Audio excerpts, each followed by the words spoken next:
اور اس شخص سے اچھا کس کا دین ہو سکتا ہے جس نے اللہ کے آگے سر جھکا دیا اور وہ نیکوکار بھی ہے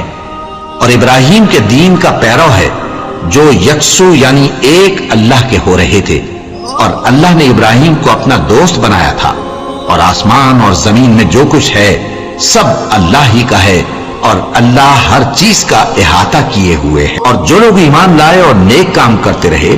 ان کو ہم بہشتوں میں داخل کریں گے جن کے نیچے نہریں جاری ہیں، وہ ہمیشہ ہمیشہ ان میں رہیں گے۔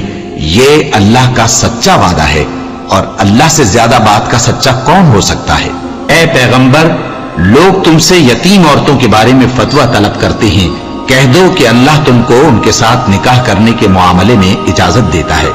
اور جو حکم اس کتاب میں پہلے دیا گیا ہے وہ ان یتیم عورتوں کے بارے میں ہے جن کو تم ان کا حق تو دیتے نہیں اور خواہش رکھتے ہو کہ ان کے ساتھ نکاح کر لو،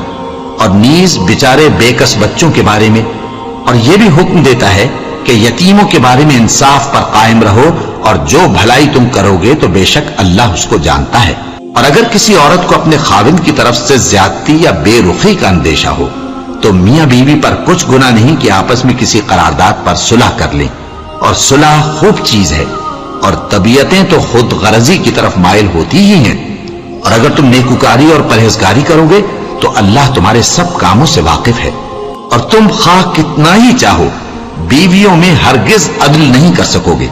تو ایسا بھی نہ کرنا کہ ایک ہی کی طرف ڈھل جاؤ اور دوسری کو ایسی حالت میں چھوڑ دو کہ گویا ادھر میں لٹک رہی ہے۔ اور اگر آپس میں مصالحت کر لو اور پرہیزگاری کرو تو اللہ بخشنے والا ہے، بڑا مہربان ہے۔ اور اگر میاں بیوی ایک دوسرے سے جدا ہو جائیں تو اللہ ہر ایک کو اپنی وسعت سے غنی کر دے گا، اور اللہ کشائش والا ہے، حکمت والا ہے۔ اور جو کچھ آسمانوں میں اور جو کچھ زمین میں ہے سب اللہ ہی کا ہے۔ اور جن لوگوں کو تم سے پہلے کتاب دی گئی تھی ان کو بھی اور اے نبی تم کو بھی ہم نے حکم تاکیدی کیا ہے کہ اللہ سے ڈرتے رہو، اور اگر تم لوگ کفر کرو گے تو سمجھ رکھو کہ جو کچھ آسمانوں میں اور جو کچھ زمین میں ہے سب اللہ ہی کا ہے، اور اللہ بے نیاز ہے، لائق حمد و ثنا ہے۔ اور پھر سن رکھو کہ جو کچھ آسمانوں میں اور جو کچھ زمین میں ہے سب اللہ ہی کا ہے، اور اللہ ہی کارساز کافی ہے۔ لوگوں، اگر وہ چاہے تو تم کو فنا کر دے اور تمہاری جگہ اور لوگوں کو پیدا کر دے،